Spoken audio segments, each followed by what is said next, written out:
Tonight, when the sun goes down, you're going to flip a switch. Light will flood the room. You won't think twice about it. But somewhere underneath that simple motion, something older than your species is still awake. It's watching the corners of the room. It's listening for sounds that aren't there. And no amount of electricity has ever fully turned it off. You call it a fear of the dark, but that name is too small for what's actually happening inside you. Think about the last time you walked into a dark room and your hand found the light switch before your mind even asked it to. That wasn't a choice. That was a reflex, inherited from someone you never met, running on hardware built long before houses had walls. Here's the strange part. Darkness itself has never hurt anyone. No shadow has ever bitten. No absence of light has ever drawn blood. So why does your chest tighten in a black room the same way it would in the presence of a real threat? Consider what actually happens in your body during those first few seconds in a dark room.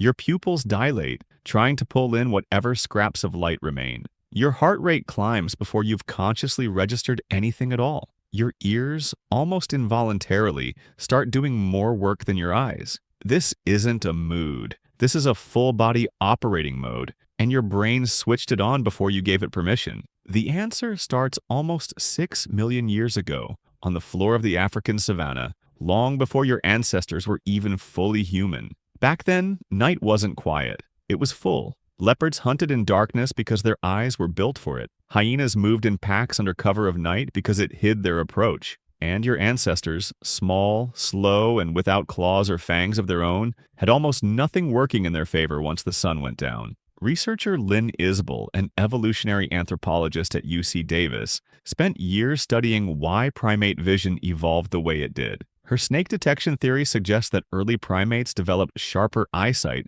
specifically because spotting predators in low visibility meant the difference between passing on your genes and becoming someone else's dinner. Every generation that failed to notice danger in dim light simply didn't get a next generation. That's a brutal filter, and it ran for millions of years. So by the time humans as we know them arrived, fear of darkness wasn't a personality trait. It was baked into the architecture of the brain itself. Here's where it gets more specific. Psychologists Arne Öhman and Öhman Mineka spent decades studying what they called the fear module, a system in the brain that responds to ancestral threats faster than conscious thought can even process them. In their research, published in the early 2000s, they showed that humans and primates learned to fear things like snakes and spiders almost instantly, while modern dangers like a car or an electrical outlet take repeated, deliberate learning to fear at all. Why would your brain be faster at fearing a snake than a speeding vehicle? Something statistically far more likely to kill you today. Because evolution doesn't update on a yearly schedule. It updates over hundreds of thousands of years. And the version of your brain you're using right now is still running software optimized for a world that mostly disappeared 10,000 years ago.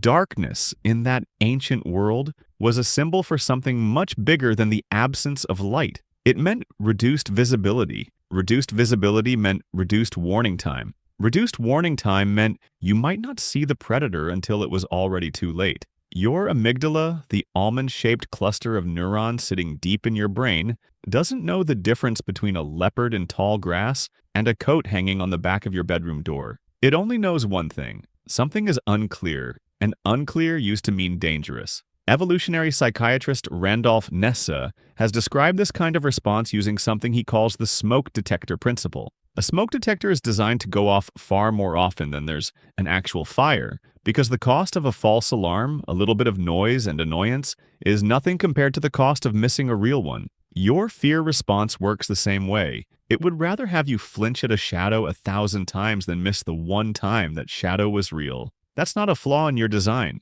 That's the design working exactly as intended. Think about children for a moment. Fear of the dark tends to peak somewhere between the ages of 2 and 6. Right around the same window when a child begins to understand that the world contains things that can hurt them, but before they've developed the reasoning skills to accurately judge which things those are. Their imagination fills in the blanks that their experience hasn't caught up to yet. Have you ever noticed that the shapes your mind invents in the dark are almost always alive? Not furniture, not walls. Something with eyes. Something that moves. That's not a coincidence. Your brain isn't randomly generating anxiety. It's running a very old prediction model, and that model was trained almost entirely on one category of danger: other living things that wanted to eat you. Notice what your mind never does in the dark. It rarely imagines a rogue chair sliding across the floor toward you or a lamp deciding to attack. The shapes it conjures almost always have intention behind them. A crouching form, a pair of eyes, something that could choose to move closer. That detail matters more than it seems. It tells you exactly what kind of threat your ancestors' brains were built to anticipate, and it tells you that model has barely changed in all the time since. There's a reason this system is so hard to argue with using logic alone. The parts of your brain responsible for this kind of fear evolved long before language did. You can't negotiate with a system that predates words. Telling yourself there's nothing there uses the newer, slower reasoning part of your brain, while the fear itself is generated by a much older, faster part that doesn't take instructions from the newer one. That's why knowing a room is empty rarely stops your pulse from racing the moment the lights go out. Modern life has mostly removed that danger. You are statistically safer in your bedroom at 3 a.m. than your ancestors were at almost any point in the last several million years. And yet your body doesn't know the difference. Your heart rate still spikes, your senses still sharpen, your muscles still tense, ready to run from something that was never there.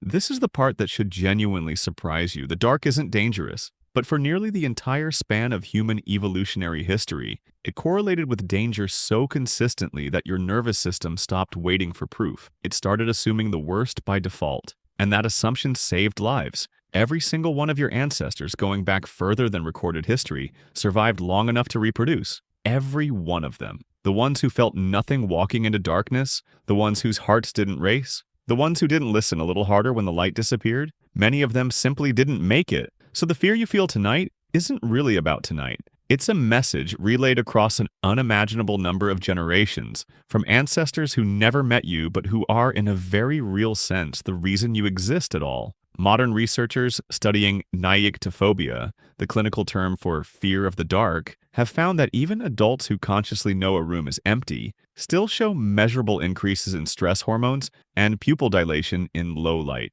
Knowledge doesn't shut the system off, it just quiets the volume slightly. The ancient alarm still rings underneath. Look across human cultures and you'll find the same fear encoded everywhere, in forms too consistent to be a coincidence. Nearly every mythology on Earth has some version of a creature that comes out only at night. Slavic folklore has its restless spirits that wander after sunset. West African storytelling traditions carry warnings about beings that move unseen once the fires burn low. European legends are thick with wolves, witches, and things that only show themselves in darkness. These stories didn't spread between every isolated culture on the planet by accident. They emerged independently, again and again, because every human population was working from the same underlying fear, inherited from the same evolutionary past. Even the architecture of ancient settlements reflects this. Walls weren't only built to mark territory. Fires weren't only built for warmth. Both served as barriers against the night itself, a way of pushing back the hours when visibility disappeared